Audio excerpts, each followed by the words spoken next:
अध्याय 2। इन बातों के बाद जब राजा क्षयश का गुस्सा ठंडा पड़ गया, तब उसने रानी वष्टि की और जो काम उसने किया था और जो उसके विषय में आज्ञा निकली थी उसकी भी सुधि ली। तब राजा के सेवक जो उसके टहलुए थे कहने लगे, राजा के लिए सुंदर तथा युवा कुंवारियां ढूंढी जाएं, और राजा अपने राज्य के सब प्रांतों में लोगों को इसलिए नियुक्त करे कि वे सब सुंदर युवा कुंवारियों को शूशनगढ़ के रनवास में इकट्ठा करे और स्त्रियों के प्रबंधक हेगे को, जो राजा का खोजा था, सौंप दे और शुद्ध करने के योग्य वस्तु उन्हें दे दी जाए।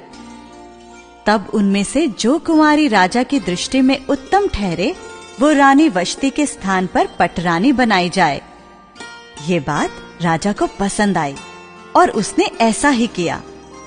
शूशनगढ़ में मोर्देकै नामक एक यहूदी रहता था, जो कीश नाम के एक बिन्यामीनी का परपोता, शिमी का पोता और याईर का पुत्र था। वो उन बंदियों के साथ यरूशलेम से बंधुआई में गया था, जिन्हें बेबीलोन का राजा नबूकदनेस्सर यहूदा के राजा यकोन्याह के संग बंदी बना करके ले गया था। उसने हदस्सा नामक अपनी चचेरी बहन को, जो एस्तर भी कहलाती थी, पाला पोसा था, क्योंकि उसके माता पिता कोई न थे और वो लड़की सुंदर और रूपवती थी। और जब उसके माता पिता मर गए, तब मोर्देकै ने उसको अपनी बेटी करके पाला।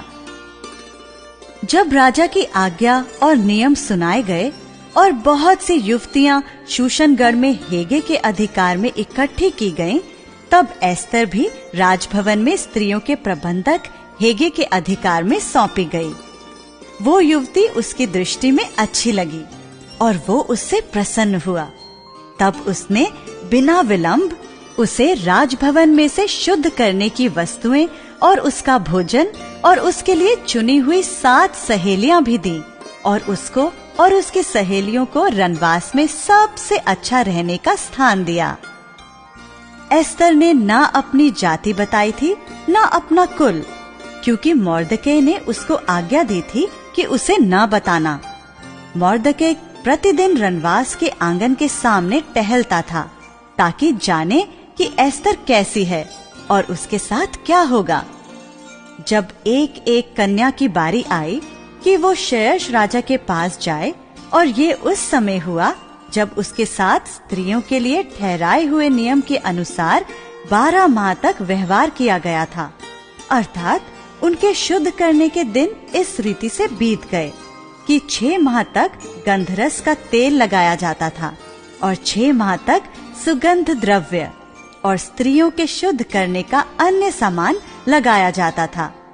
इस प्रकार से वो कन्या जब राजा के पास जाती थी, तब जो कुछ वो चाहती कि रनवास से राजभवन में ले जाए, वो उसको दिया जाता था।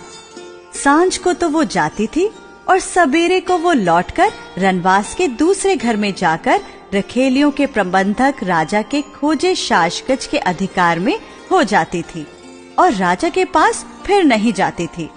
यदि राजा उससे प्रसन्न हो जाता था, तब वो नाम लेकर बुलाई जाती थी। जब मोर्देकै के चाचा अबीहैल की बेटी एस्तर, जिसको मोर्देकै ने बेटी मानकर रखा था, उसकी बारी आई कि राजा के पास जाए, तब जो कुछ स्त्रियों के प्रबंधक राजा के खोजे हेगे ने उसके लिए ठहराया था, उससे अधिक उसने और कुछ न मांगा। जितनों ने एस्तर को देखा, वे सब उससे प्रसन्न हुए। यूं एस्तर राजभवन में राजा क्षयश के पास उसके राज्य के 7वें वर्ष के तेबेत नामक 10वें महीने में पहुंचाई गई।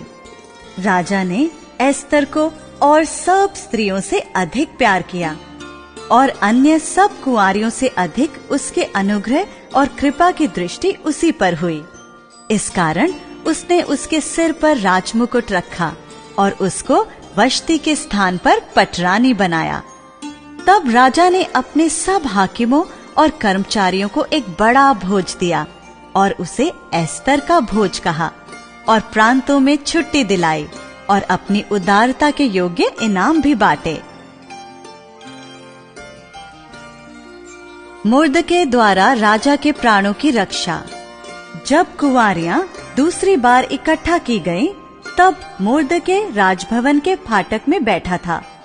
एस्तर ने अपनी जाति और कुल का पता नहीं दिया था, क्योंकि मुर्दके ने उसको ऐसी आज्ञा दी थी कि न बताए, और एस्तर मुर्दके की बात ऐसी मानती थी जैसे कि उसके यहाँ अपने पालन पोषण के समय मानती थी।